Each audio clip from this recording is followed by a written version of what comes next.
Good morning students. Hindi कक्षा में आपका स्वागत है।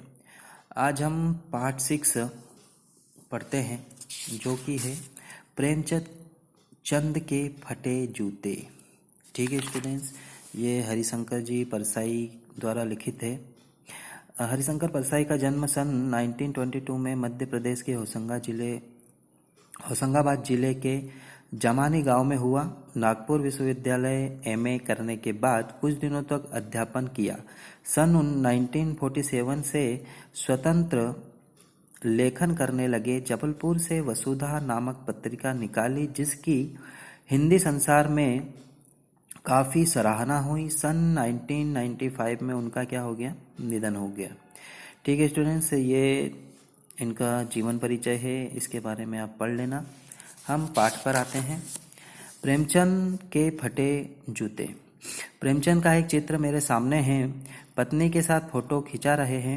सिर पर किसी मोटे कपड़े की टोपी, कुर्ता और धोती पहने हैं। कनपट्टी चिपकी है। गालों की हड्डियां उभर आई हैं, पर घनी मूछें चेहरे को भरा भरा बतलाती है। मतलब उसके जो गाल है वह दबे हुए हैं और जो मूछें हैं उनकी गहरी हैं, जो भरा भरा मुंह उनका दिखता है। पावों में कैनवस के जूते हैं जिनके बंद बेतरतीब बंधे हैं। लापरवाही से उपयोग करने पर बंद के सिरे पर लोहे की पतरी निकल जाती है और जो जूते के बंद होते हैं उसमें जो आगे का पॉइंट होता है लोहे जैसा, है ना, तो वह निकल जाती है और छेदों में बंद डालने में परेशानी होती है। तब बंद कैसे भी कस लिए जाते हैं। दाहिने पांव का जूता ठीक है, मगर बाएं जूते में बड़ा छेद हो गया है जिसमें से उंगली बाहर निकल आई है। मेरी दृष्टि इस जूते पर अटक गई। सोचता हूँ फोटो खिंचाने की अगर यह पोशाक है तो पहनने की कैसी होगी। नहीं, इस आदमी की अलग अलग पोशाकें नहीं होगी। इसमें पोशाकें बदलने का गुण नहीं है। यह जैसा है वैसा ही फोटो खींच जाता है। मैं चेहरे की तरफ देखता हूँ। क्या तुम्हें मालूम है मेरे साहित्य पुरखे की तुम्हारा जूता फट गया है और अंगुली बाहर दिख रही है। क्या तुम्हें इसका जरा भी एहसास है? नहीं है। जरा लज्जा, संकोच या झेप नहीं है? क्या तुम इतना भी नहीं जानते कि धोती को थोड़ा नीचे खींच लेने से उंगली ढक सकती है ना? मगर फिर भी तुम्हारे चेहरे पर बड़ी बेपरवाही, बड़ा विश्वास है। फोटोग्राफ ने जब रेडी प्लीज कहा होगा तब परंपरा के अनुसार तुमने मुस्कान लाने की कोशिश की होगी। दर्द के गहरे कुएं में तल में कहीं पड़ी मुस्कान को धीरे धीरे खींचकर ऊपर निकाल रहे होंगे कि बीच में ही क्लिक करके फोटोग्राफ ने थैंक यू कह दिया होगा। विचित्र है यह अधूरी मुस्कान। यह मुस्कान नहीं, इसमें उपहास के व्यंग है।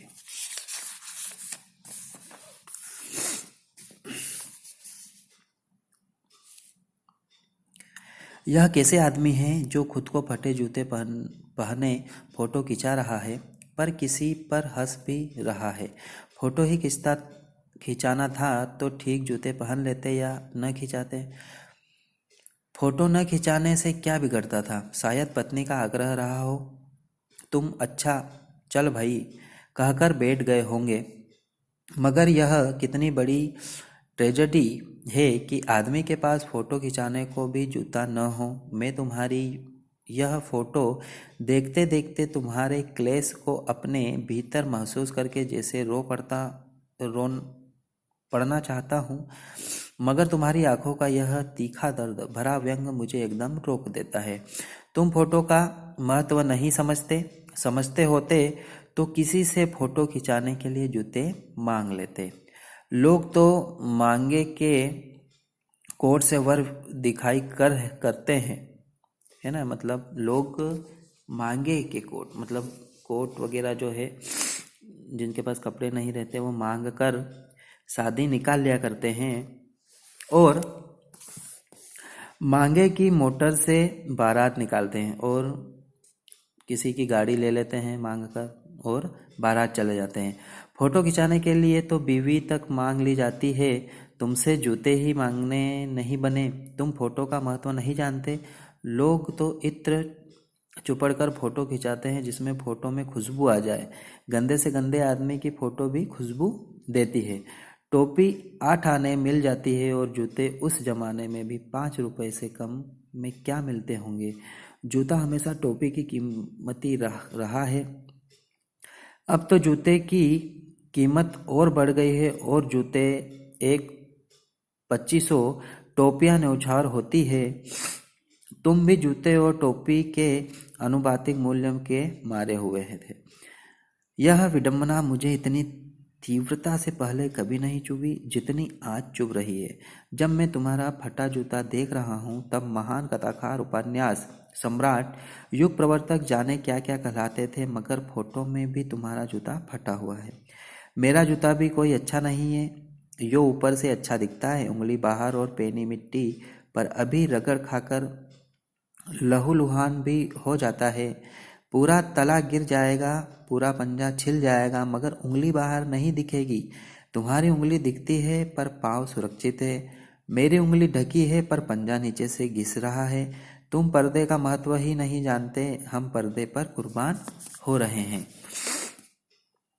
तुम फटा जूता बड़े ठाठ से पहने हो, मैं ऐसे नहीं पहन सकता।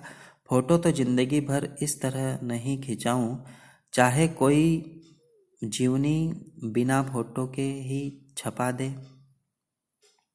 तुम्हारी यह व्यंग मुस्कान मेरे हौसले पस्त कर देती है। क्या मतलब है इसका? कौन सी मुस्कान है यह? क्या होरी का गोदान हो गया? क्या पूस की रात में नील गाय हल्कू का खेत चर गई? क्या सुजन भगत का लड़का मर गया क्योंकि डॉक्टर क्लब छोड़कर नहीं आ जा सकते हैं? नहीं, मुझे लगता है माधो औरत के कफन के चंदे की शराब पी गया, वही मुस्कान मालूम होती है। मैं तुम्हारा जूता फिर देखता हूँ, कैसे फट गया। यह मेरी जनता के लेखक क्या बहुत चक्कर काटते रहे?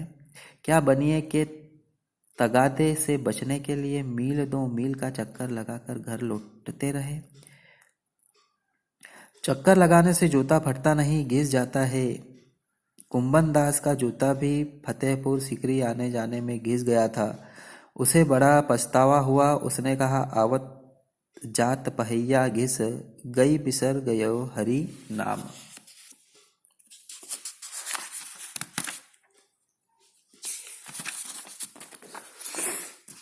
और ऐसे बुलाकर देने वालों के लिए कहा था, जिनके देने देखे दुख उपजत है, तिनको करबो परे सलाम। चलने से जूता घिसता है, फटता नहीं। तुम्हारा जूता कैसे फट गया? मुझे लगता है तुम किसी शख्स चीज को ठोकर मारते रहे हो। कोई चीज जो परत परत सदियों में जम गई है, उसे शायद तुमने ठोकर मार मार कर अपना जूता फाड़ लिया।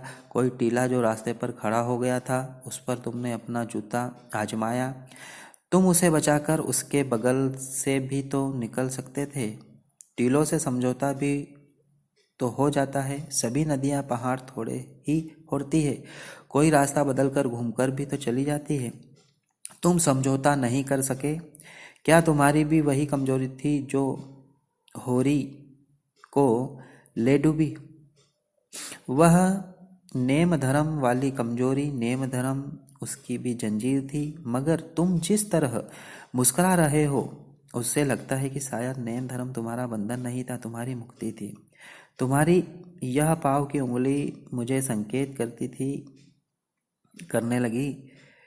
जिसे तुम घृणित समझते हो उसकी तरह हाथ ही नहीं, पाँव की उंगली से इशारे करते हैं।